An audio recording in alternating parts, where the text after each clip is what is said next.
Hello friends, welcome back to once again on YouTube channel. तो आज के video में हम बात कर रहे हैं फ्रेंड्स, हिमाचल पथ परिवहन निगम शिमला अनुबंध आधार पर चालक पद हेतु विज्ञापन। ठीक है, हिमाचल पथ परिवहन निगम में अनुबंध आधार पर चालक पद की भर्ती हेतु आवेदन निर्धारित निर्धारित प्रपत्र पर आमंत्रित किए जाते हैं, जिनका विवरण निम्न प्रकार है।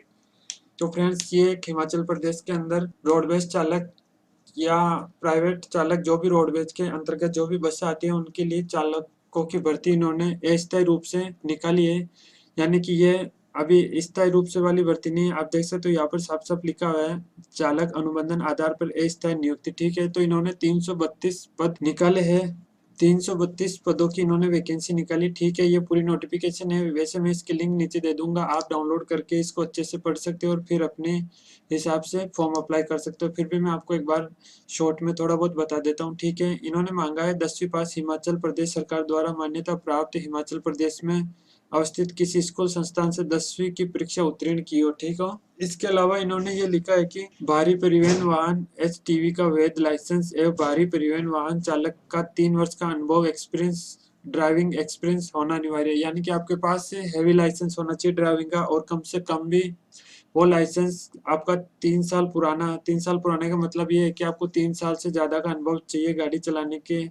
चलाते हुए आपको 3 साल से ज़्यादा टाइम हो गया आपको गाड़ी चलाते हुए। और आपका जो पेमेंट है वो इस प्रकार से होगा, आपका मंथली पेमेंट 8,310 रुपये होगा। ठीक है, तो इसमें अलग अलग कैटेगरी वाइज दी है। अब आपको बता देता हूँ, यहाँ पर देखिए, सामान्य वर्ग में 106 पोस्ट दी, अनुसूचित जाति में 45 पोस्ट दी, और अनुसूचित जनजाति में 11 पोस्ट, और अन्य पिछड़ा वर्ग में इन्होंने 67 पोस्ट दिए। ठीक है, तो आप कौन सी कैटेगरी में आते हो वो अपने अनुसार सेलेक्ट करके फॉर्म फिल कर लेना। ठीक है, अब इसमें इन्होंने बताया को आयु सीमा एवं पात्रता। अब देखिए, पहला पॉइंट है, आवेदन की आयु 1 जनवरी 2021 को 18 से 45 वर्ष की होनी चाहिए। ठीक है, यानी कि आपकी उम्र 18 वर्ष से लेकर 45 वर्ष के बीच तो होनी चाहिए। ठीक है, इसके अलावा इन्होंने दी अनुसूचित जाति एवं जनजाति आयकों की सीमा में 5 साल की छूट दी। ठीक है, तो ये बहुत अच्छी बात है कि इसके अलावा इन्होंने 5 साल की छूट भी दी है। और दूसरी सबसे इम्पोर्टेंट बात, जो चालक की जो आवेदक की लंबाई वो 160 सेंटीमीटर होना अनिवार्य है। ठीक है, 160 सेंटीमीटर कितना होता है, 1 मिनट में आपको काउंट करके बता देता हूँ। 160 सेंटीमीटर का मतलब हो गया गाइज के 5 फीट से अधिक आपकी हाइट होनी चाहिए। ठीक है, 5 फीट से कम हाइट नहीं चलेगी, आपकी हाइट 5 वर्ष ऊपर होनी चाहिए। ठीक है, अब तीसरा पॉइंट वही है कि आपके पास 3 वर्ष का अनुभव होना चाहिए लाइसेंस के साथ साथ। ठीक है, और चौथा पॉइंट है कि आपको कोई प्रॉब्लम नहीं हो, आप एकदम मस्त स्वस्थ एंड हष्ट पुष्ट होना चाहिए। आपके ऊपर किसी प्रकार का कोई भी केस या पुलिस केस या कोई अन्य मामला नहीं चला हो। ठीक है, और जो अगर आप सिलेक्शन भी हो जाएंगे तो आपको जो फाइनल अनुमति है ना, वो मेडिकल द्वारा ही मिलेगी। यानी कि आपकी जो जांच होगी कि आपका मेडिकल फिट है, आपको कोई दिक्कत नहीं है, तो उसके बाद ही आपको सिलेक्शन किया जाएगा। ठीक है, अब इसमें आपको बता देता हूँ, ये कि ये फॉर्म है ना पूरा ऑफलाइन मोड पर है। ठीक है, ऑनलाइन नहीं है, तो आपको इसको ऑफलाइन मोड पर अभी मैं बता रहा हूँ, नीचे वो फॉर्म डाउनलोड करना, फिल करना और आपको जमा करवाना। ठीक है, अब इसमें लिखा आवेदक को 300 रुपये की राशि का डिमांड ड्राफ्ट IPO प्रक्रिया शुल्क के रूप में जमा करवाना होगा, जो कि संबंधित मंडलीय उप मंडलीय क्षेत्रीय प्रबंधक के नाम पर दिया होगा। ठीक है, आपको एक डिमांड ड्राफ्ट बनाना होगा। ये कहाँ से बनेगा, ये डिमांड ड्राफ्ट बैंक से बन जाता है। ठीक है, तो आप 300 रुपये का बैंक में चाहिए और उनको बोले डिमांड ड्राफ्ट बना दे इस नाम पर, जो ये दिया हुआ है ना नाम, मंडलीय उप मंडलीय क्षेत्रीय प्रबंधन के नाम पे। ठीक है, इनके नाम पर बनवाना है। मैं और बता देता हूँ कि इनका मतलब क्या होता है। अब इन्होंने टाइम दिया हुआ है। ठीक है, नीचे आपको बता देता हूँ, टाइम दिया इन्होंने, क्षेत्रीय प्रबंधन कार्यालयों में दिनांक 27/12 तक, 27 तारीख यानी इस महीने की 27 तारीख तक आपके डॉक्यूमेंट्स पहुंच जाने चाहिए। और गैर जनजातीय क्षेत्रों के अभ्यर्थियों के लिए दिनांक 5/1/2022 तक डॉक्यूमेंट्स पहुंच जाने चाहिए शाम 5 बजे तक। ठीक है, जमा करवाना अनिवार्य। आवेदक को आवेदन पत्र पर अपना मोबाइल नंबर लिखना अनिवार्य। इसके बारे में थोड़ी मैं आपको अभी और नीचे डिटेल बता दूंगा। ठीक है, अब ये है जो आपको मैं बता रहा था ना, अभी ये डिमांड ड्राफ्ट पर क्या नाम लिखना है, इनमें से एक कार्यालय का नाम लिखना है जहाँ पर आपको अप्लाई करना है ना, इनमें से कहीं पर भी। जैसे मंडलीय कार्यालय शिमला, तो आपके जो डिमांड ड्राफ्ट होगा ना बैंक में, उसके ऊपर ये नाम लिखा जाएगा, मंडलीय कार्यालय शिमला। ठीक है, 1 2 3 4, इन चारों में ही आपको अप्लाई करना है। ठीक है, और ये 4 मंडल है, इनमें ही आपको ये फॉर्म जमा कराने। ठीक है, एक हो गया मंडलीय कार्यालय शिमला, दूसरा मंडलीय कार्यालय मंडी, तीसरा मंडलीय कार्यालय धर्मशाला, और चौथा मंडलीय कार्यालय हमीरपुर, ठीक है। इनमें ही, इन चारों में ही आपको ये अपना फॉर्म सबमिट कराना है। ये देखो यहाँ पर ये फिर से लिखा हुआ गया, आवेदक पत्र केवल उपरोक्त मंडलीय कार्यालय शिमला, मंडी, हमीरपुर, धर्मशाला या क्षेत्रीय कार्यालयों में जमा कराए, ठीक है। कोई भी आवेदक पत्र सीधे मुख्यालय का प्रेषित होगा स्वीकार्य नहीं होगा। मुख्य कार्यालय के आवेदन पत्रों को रद्द कर दिया जाए। इसका मतलब पता है ना? पता है तो बहुत अच्छी बात है, अगर पता नहीं तो मैं बताता हूँ आपको, ठीक है फ्रेंड्स। कई लोग बात क्या होता है, जैसे इन्होंने बोला ना कि आपको स्पीड पोस्ट से करना, आपका सारा फॉर्म कंप्लीट करके भर के लिफाफा में बंद करके, तो कुछ लोग डायरेक्ट जाकर ऑफिस में पकड़ा देते हैं, तो ये गलत है। अगर आपने ऐसे डायरेक्ट जाके पकड़ा दिया बिना स्पीड पोस्ट किए, तो उसको वो तुरंत खारिज कर देंगे, यानी उसको तुरंत रद्द कर देंगे। तो आपको ये सब कुछ भर के इनमें से किसी एक एड्रेस पर आपको भेजना होगा, ठीक है। या तो मंडलीय कार्यालय शिमला, धर्मशाला, हमीरपुर, मंडी, ठीक है। और उसके बाद में आपको ये एड्रेस लिख देना है इसके नीचे, ठीक है, ये वाला। अब ये देखिए, ये सब फॉर्म आएगा, ठीक है। ये फॉर्म है, यहाँ पर आपकी एक फोटो चिपकेगी से, ठीक है। और उस फोटो पर आपकी सिग्नेचर होने चाहिए, फोटो के नीचे। नीचे हो गए तो भी चलेंगे। और 300 रुपये सिल के जो वो ड्राफ्ट बैंक में आपको भरना है। यहाँ पर आपका नाम नीचे, आपके फादर का नाम नीचे, आपकी डेट ऑफ बर्थ, उसके बाद में आपका आधार कार्ड संख्या लिखनी है, आपका स्थायी पता, परमानेंट एड्रेस, यहाँ पर आपका मोबाइल नंबर लिखना है, ठीक है।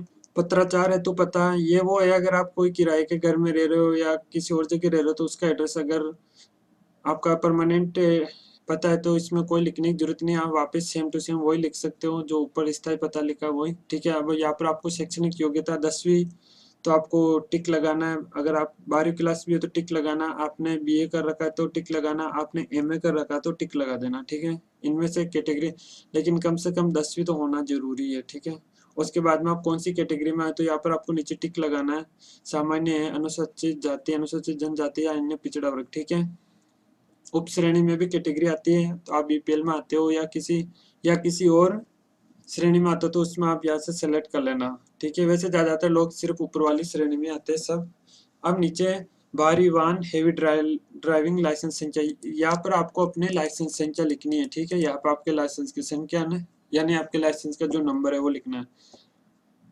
अब है ड्राइविंग लाइसेंस जारी होने की तिथि, आपको लाइसेंस कौन सी दिनांक को मिला, कौन सी वो भी लाइसेंस को ऊपर लिखा, आप देखकर वो दिनांक भी यहाँ लिख दीजिए, ठीक है। ड्राइविंग लाइसेंस की वैधता, ये वैधता मतलब है कि वो कितनी तारीख तक या कितने साल तक वैलिडिटी है, वो भी सब कुछ आपके लाइसेंस के ऊपर है कि ये कौन सी साल तक इसकी वैधता है, तो उसकी तारीख भी लिख दीजिए, ठीक है।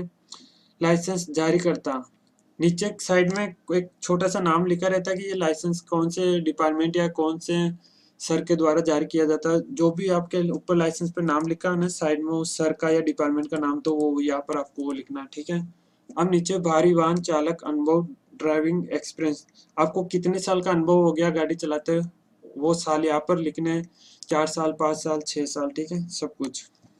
अब नीचे आ गया शुल्क विवरण, प्रक्रिया शुल्क, यहाँ पर आपका वो डिमांड ड्राफ्ट बनेगा ना, उसका एड्रेस वगैरह आ जाएगा यहाँ पर, और उस डिमांड ड्राफ्ट के नंबर यहाँ पर आ जाएंगे, कितनी तारीख को डिमांड ड्राफ्ट बना वो आ जाएगा, ठीक है। कार्यालय का नाम जिसके पक्ष में डिमांड ड्राफ्ट आईपीओ बनाया गया, ठीक है।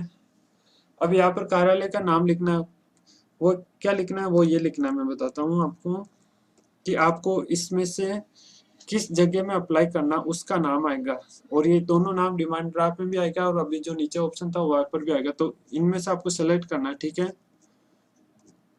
वो नाम आपको यहाँ पे लिखना है, ठीक है। इसके बाद में ये नीचे घोषणा लिखी हुई है कि आप ये घोषणा पढ़ लेना, सब कुछ ठीक है। इसमें लिखा हुआ है साफ साफ आपको एक से ज्यादा आवेदन नहीं करना, अगर एक से ज्यादा आवेदन कर दिया तो आपका फॉर्म तुरंत निरस्त कर दिया जाएगा। तो ये पूरा पढ़ लेना, ठीक है। यहाँ पर दिनांक लिख देना जिस दिन आप फॉर्म भर रहे हो, और यहाँ पर आपके हस्ताक्षर। अब आपको इस फॉर्म के साथ क्या क्या लगाना है वो सब नीचे निर्देश दिए हुए हैं। शैक्षणिक योग्यता प्रमाण पत्र, यानी आपकी 10th क्लास की मार्कशीट, उसके अलावा भी अगर और भी मार्कशीट है तो वो सब लगा देने, सब पर आपके सेल्फ अटेस्टेड होने चाहिए, अपने खुद के सिग्नेचर। उसके बाद में अनुसूचित जाति, अनुसूचित जनजाति, अन्य पिछड़ा वर्ग का वो आपके पास प्रमाण पत्र वो लगाना है। आपका ड्राइविंग लाइसेंस की फोटोकॉपी लगानी है। हिमाचल का बोनोफाइड प्रमाण पत्र, जो आपका बोनोफाइड प्रमाण पत्र रहता है ना, आप हिमाचल में रहते हो वहाँ का प्रमाण पत्र, उसकी फोटोकॉपी लगानी है। डिमांड ड्राफ्ट लगाना है इसके साथ जो बैंक से बनेगा। आपका कैरेक्टर सर्टिफिकेट भी लगाना है, ठीक है। कैरेक्टर सर्टिफिकेट बन जाता है कैसे भी, ज्यादा दिन नहीं लगते, 1-2 दिन ही लगता है, आप कैसे भी बनवा सकते हो, ठीक है, पंचायत से या किसी से भी। जो भी आपकी पंचायत लगती है उससे तुरंत बन जाता है, कोई दिक्कत नहीं। आयु संबंधित प्रमाण पत्र आपकी 10th की मार्कशीट के अंदर ही आ जाएगा, कोई दिक्कत नहीं। अगर आपके पास कोई अलग से तो वो भी लगा सकते हो। अन्य प्रमाण पत्र जो पद के लिए उपयुक्त हो, अन्य प्रमाण पत्र में वो आगे, जैसे आपके 10th क्लास के अलावा भी आपने ग्रेजुएशन कर रखी हो, 12th क्लास कर रखी हो, तो वो सब कुछ।